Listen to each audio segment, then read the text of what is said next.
Naïsam, quel plaisir de te revoir sur un terrain avec les crampons aux pieds, puisqu'on le rappelle, tu as contracté une blessure sur un contact un petit peu anodin à l'entraînement au mois de février dernier qui t'a éloigné des terrains puisque tu n'as repris l'entraînement qu'en juillet, il y a quelques semaines de ça. Explique-nous un petit peu comment tu as vécu cette longue période sur le plan mental notamment. Bonjour tout d'abord. On va dire que ouais, c'était difficile parce que c'est ma première grosse blessure qui a duré plus ou moins allez, 4-5 mois. Ouais, c'était dur, mais bon, c'est passé et c'est un plaisir d'être là.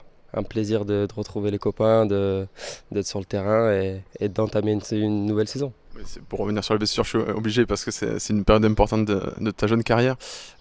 C'est une blessure qui est survenue un petit peu au pire moment. Tu étais en pleine bourre, tu as empilé les buts, tu as marqué des buts importants, tu as fait beaucoup de passes décisives. C'était ça un petit peu le plus rageant, c'était de quitter tes coéquipiers à l'époque où tu étais un petit peu à ton prime.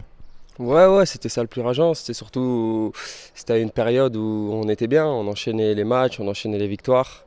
Et c'est surtout que c'est sur un contact anodin en fait. C'est ça qui est le plus rageant, mais bon. Après, j'ai l'impression que c'est souvent comme ça, hein. Quand on est le mieux, c'est là où on est plus susceptible de se blesser, d'avoir des petits pépins. Et bon, c'est arrivé, mais bon, c'est passé et c'est le plus important. C'est une blessure, je crois, au cartilage de la cheville, un petit peu à l'image de celle qu'avait contractée Neymar. Est-ce qu'aujourd'hui elle est bien soignée? Est-ce que voilà, tu es en mesure d'être à 100% assez rapidement? Ouais, c'est bon, elle est bien soignée. Là, j'ai repris déjà, ça fait quelques semaines, et sans douleur d'ailleurs. Et du coup, voilà, ça y est, la blessure est soignée. Maintenant, le but, c'est de retrouver des sensations et de revenir physiquement au top niveau.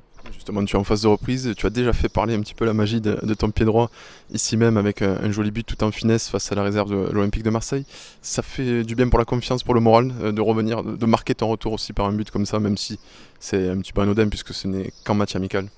Ouais, c'est qu'un match amical, c'est sûr, mais à savoir, c'était le premier match à Pibaro depuis février. Donc, ouais, c'est un sentiment particulier et ça fait du bien. Ça fait toujours du bien de marquer, de retrouver du temps de jeu et c'est toujours bien, quoi, pour la suite. On disait que tu avais été très décisif pour l'équipe en début de deuxième moitié de saison. Est-ce que être encore plus décisif, ça fait partie de tes objectifs cette saison aussi? Ouais, c'est dans la continuité, de continuer de faire ce que j'ai fait après la trêve, du coup, dans la suite du mois de janvier et février de l'année dernière, quoi. Le coach Hakim Malek, qui on le sait t'apprécie beaucoup, te considère un petit peu comme une nouvelle recrue puisqu'il a été privé de toi pendant de longs mois. Quelle a été un petit peu la teneur de votre relation là, pendant ta blessure? Est-ce que voilà, il a gardé un regard bienveillant à ton égard, hein? Oui, tout le temps on était en contact. De toute façon, moi j'étais là chaque semaine, j'étais aux entraînements et voilà, on a toujours gardé contact et voilà, j'étais souvent là aussi aux entraînements, donc c'est ça qui fait aussi que j'ai pas été éloigné du groupe, quoi. Il y a eu évidemment des recrues lors de ce mercato estival. Quel est un petit peu ton regard toi sur ce mercato alésien? Je pense notamment à Nordine Benariès qui évolue un petit peu dans un registre similaire au tien. D'ailleurs dans le profil, il te ressemble beaucoup. Franchement, je vais parler des recrues en général. Je pense qu'on a bien recruté. Et par rapport à Nordine, il le sait, on en a discuté. Et voilà, on a hâte de jouer ensemble. Bon, malheureusement, il a eu un petit pépin. Mais voilà, j'ai hâte qu'il revienne et qu'on rejoue ensemble au milieu de terrain. J'ai souvenir d'une discussion qu'on a eue au printemps dernier, justement lorsque tu étais blessé. Je t'avais posé la question en te demandant si tu avais l'intention de rester à l'OAC la saison d'après, et tu avais répondu sans hésitation que oui. C'est-à-dire que dans ton esprit, tu as le sentiment de ne pas avoir tout montré ici. Ouais, c'est exactement ça, ouais. Ouais, j'ai l'impression d'être. Enfin, pas avoir montré 100% de mes capacités.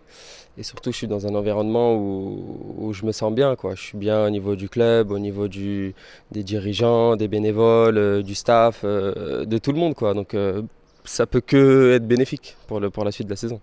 Au cours d'une interview ici même, il y a quasiment un an, jour pour jour, tu m'avais confié ta volonté d'aller un petit peu le plus haut possible dans le football.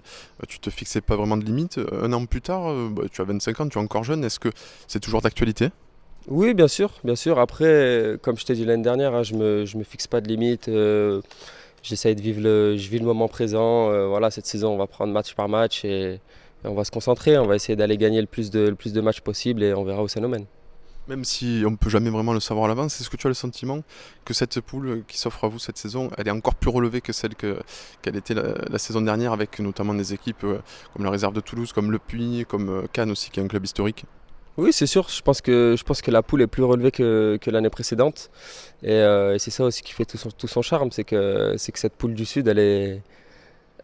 On peut pas savoir comment ça va se dérouler à l'avance. Tu vois, tu as des grosses écuries comme Toulon hier. l'année dernière finissait en bas de classement. Donc tu peux pas vraiment imaginer, personne n'aurait misé sur Marignane. Donc on verra bien comment ça va se dérouler. La préparation physique de précédente touche un petit peu à sa fin, elle a été très exigeante sur le plan physique. Est-ce que malgré tout vous avez un peu de fraîcheur pour attaquer Bourgoin-Jallieu dans les meilleures dispositions? Oui, c'est sûr, on sera à 100% contre Bourgoin. Là, ça fait quelques semaines qu'on essaye de travailler un peu plus sur la fraîcheur. Donc ouais, on sera au rendez-vous contre Bourgoin. Est-ce qu'il y a déjà des automatismes qui se dégagent pour toi sur le terrain avec tes partenaires, notamment du milieu et de l'attaque? Est-ce que voilà, il y a déjà des relations privilégiées? Bah moi j'ai déjà quelques relations avec ceux qui étaient déjà là. Après c'est sûr que j'ai loupé 6 mois donc il faut quand même que je me réhabitue. Et avec les nouveaux franchement ça se passe super bien aussi donc voilà je pense que ça va être une bonne saison. Dernière question, même si j'ai déjà un ordre d'idée de ce que tu pourrais répondre, qu'est-ce qu'on peut te souhaiter pour cette prochaine saison, la deuxième avec l'OAC?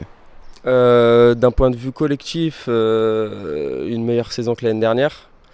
Des victoires et encore des victoires. Et d'un point de vue individuel, je dirais être les plus décisifs pour l'équipe. Et toujours, et je te le dis toujours, voilà, prendre du plaisir et m'amuser au max. Bon, mais je m'autorise une dernière question puisque tu m'as tendu une perche. Tu parles d'une meilleure saison sur le plan collectif que la saison précédente.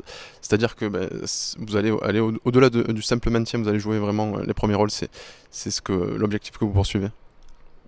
Franchement, je peux pas vraiment te dire si c'est l'objectif principal, mais en tout cas, je sais qu'on va se concentrer match par match. Et je pense que c'est ce qu'il faut pour faire une bonne saison. Tu peux pas, enfin, c'est difficile de dire je veux monter ou je veux jouer le titre ou quelque chose comme ça. Je pense qu'il faut prendre match par match et on verra bien.